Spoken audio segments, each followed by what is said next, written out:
V dnešnej časti geografie kontinentov a oceánov si predstavíme Arménsku republiku. Arménsko je krajina situovaná v západnej Ázii. Spolu s Gruzínskom a Azerbajdžanom sa nachádza v Zakaukazsku, južnej časti regiónu Kaukaz, ktorá sa nachádza na pevninskej šíji medzi Čiernym a Kaspickým morom. Hlavným a zároveň najväčším mestom je Jerevan.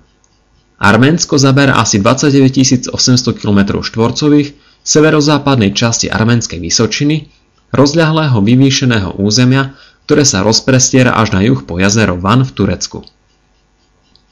Arménsko susedí s Gruzínskom na severe, Azerbajdžanom na východe, azerbajdžanskou enklavou Nachičevan na juhozápade, s Iránom na juhu a s Tureckom na západe. Arménsko má extrémne hornatý povrch s priemernou nadmorskou výškou okolo 1800 metrov nad morom. Hora Aragat je najvyšším bodom republiky, vypína sa do výšky 4090 metrov nad morom. Horské pásmo v republike zahŕňa aj po hore Pambak, Genghama, Vardenis a Zangezurské výbežky Malého Kaukazu.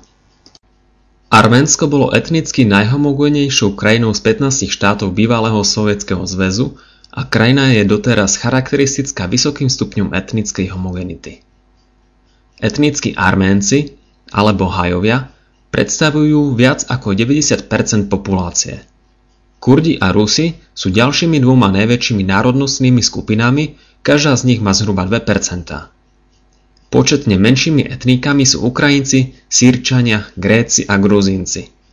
Azerbajdžanci boli počas éry Sovietskeho zväzu najväčšou menšinou na území Arménska, no na začiatku 90. rokov celá azerbajdžanská populácia opustila alebo bola deportovaná z Arménska kvôli národnostnému pnutiu, ktoré vzniklo následkom vojny o Náhorný Karabach, región v západnom Azerbajdžane osídlený takmer iba Arméncami. V opačnom smere množstvo arménskych utečencov prišlo počas konfliktu z Azerbajdžanu do Arménska. Arménsky oficiálny jazyk je arménčina, jazyk zo skupiny indoeurópskych jazykov, ktorý nemá žiaden príbuzný jazyk.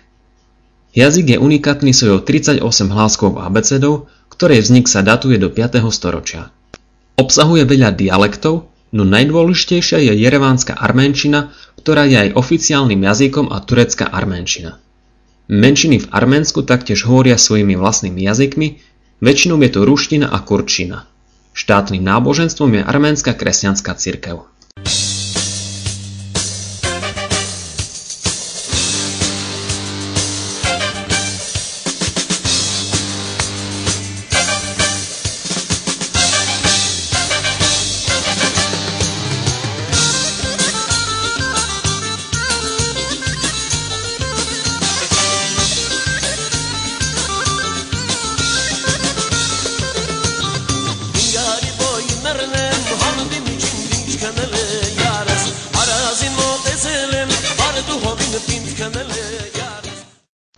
Arménci si typicky zakladajú na úzkych rodinných vzťahoch a sú hrdí na svoje charakteristické kultúrne tradície. Arménska hudba a kuchyňa sú podobná krajinám Stredného východu. Pri sviatočných príležitostiach Arménci preferujú tradičnú ľudovú hudbu a kruhové tance.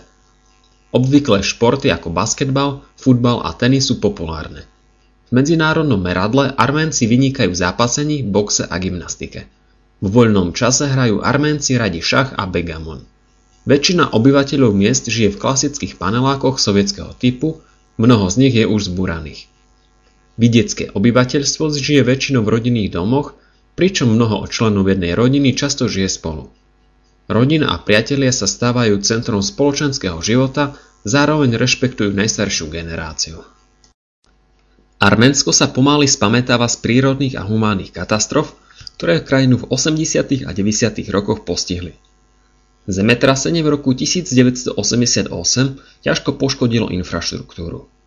Predĺžujúca sa vojna o Náhorný Karabach, ktorej bolo Arménsko zapojené, viedla k blokáde hlavných obchodných ciest krajiny.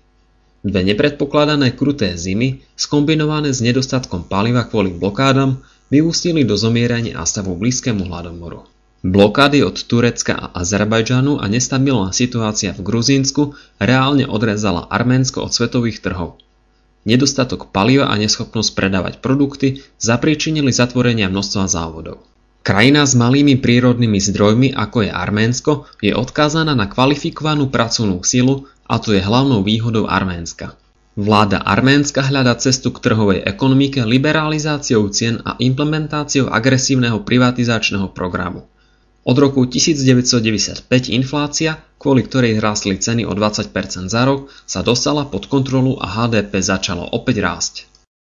Náhorná Karabašská republika, alebo často skrátene aj Náhorný Karabach, je medzinárodne neuznaný de facto štát v juhozápadnom Azerbajdžane, z ktorého 150 000 obyvateľov je približne 95% Arménov. Svoju nezávislosť republika vyhlásila 2. septembra 1991, ale dodnes nebola žiadnym štátom uznaná. Metropolou oblasti je Stepanakert.